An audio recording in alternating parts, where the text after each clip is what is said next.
जिसने दलितों, पिछड़ों पर सबसे ज्यादा अत्याचार किया है, ये कांग्रेस है जिसने उन्हें इतने दशकों तक रोटी, पानी, मकान से वंचित रखा।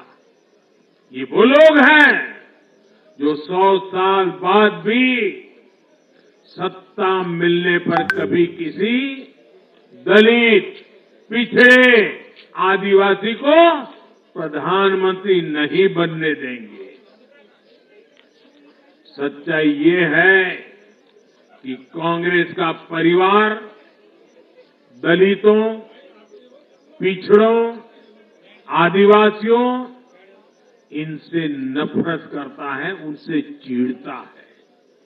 इसलिए आज जब दलित, पिछड़े, आदिवासी शीर्ष स्थान पर जा रहे हैं तो इनके पेट में चूहे दौड़ने लग जाते हैं।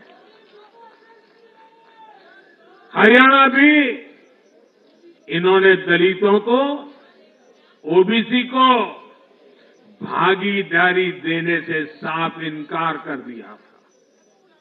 उन्होंने दलितों और पिछड़ों को भी अपमानित किया।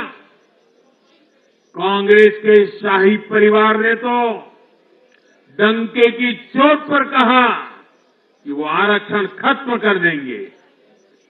दलित और पिछड़ों का आरक्षण छीनकर कांग्रेस अपने वोट बैंक में देना चाहती थी। हरियाणा भी वो यही करने जा रही थी।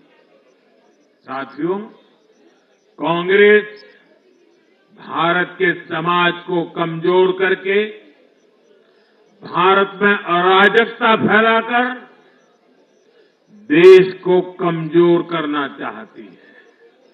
इसलिए वो अलग अलग वर्गों को भड़का ही रहे हैं, लगातार आग लगाने की कोशिश कर रहे हैं।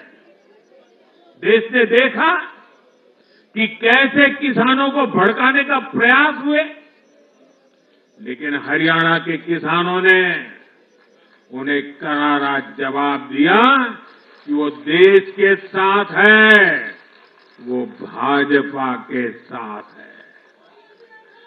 हमारे दलित, ओबीसी साथियों को भड़काने की कितनी ही कोशिशें हुई, क्या क्या प्रपंच नहीं किए गए, लेकिन इस समाज ने भी इस षड्यंत्र को पहचाना और कहा कि वो देश के साथ है, भाजपा के साथ है।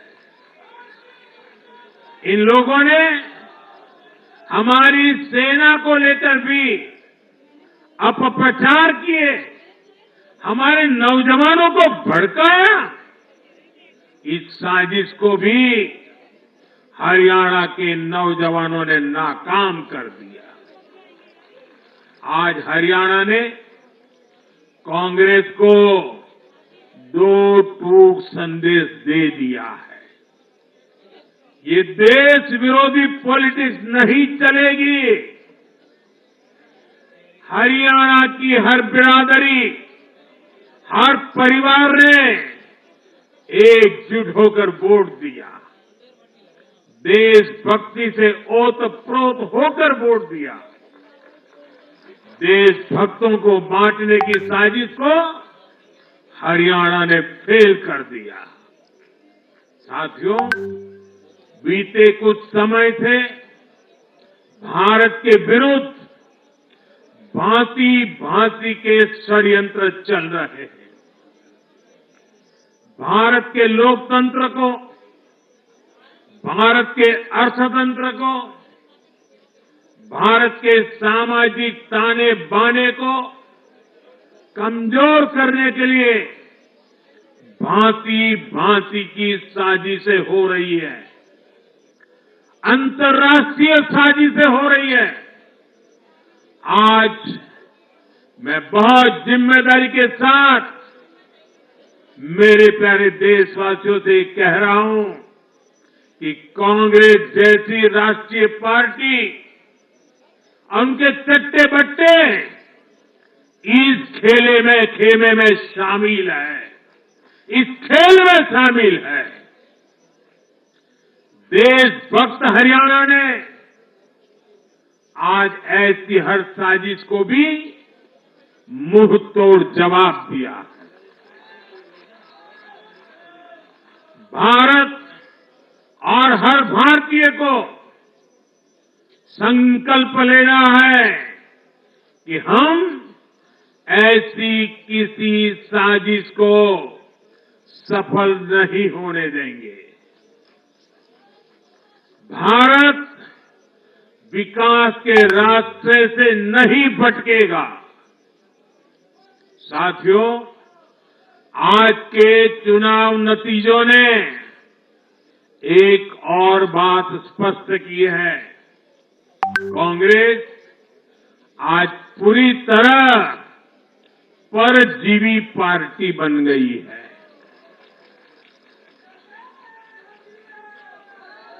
यहां हरियाणा में कांग्रेस परजीवी बनकर किसी के साथ नहीं थी, अकेली थी, तो उसे करारी हार मिली। जम्मू कश्मीर में उसकी सहयोगी पार्टी डर के मारे पहले से कई कह रही थी कि कांग्रेस की वजह से उसे नुकसान हो रहा है, और आज के नतीजों में भी वही दिखा है। आपको याद होगा, लोकसभा चुनाव के नतीजों ने भी हमने यही देखा था। लोकसभा में कांग्रेस जितनी सीटें जीती, उनमें आधी से ज्यादा सीटें वो अपने सहयोगियों की वजह से जीती हैं। इसके अलावा जहां सहयोगियों ने कांग्रेस पर भरोसा किया, वहां उन सहयोगियों की ही नैया डूब गई। कई राज्यों में उसकी सहयोगी पार्टियों को उठाना पड़ा।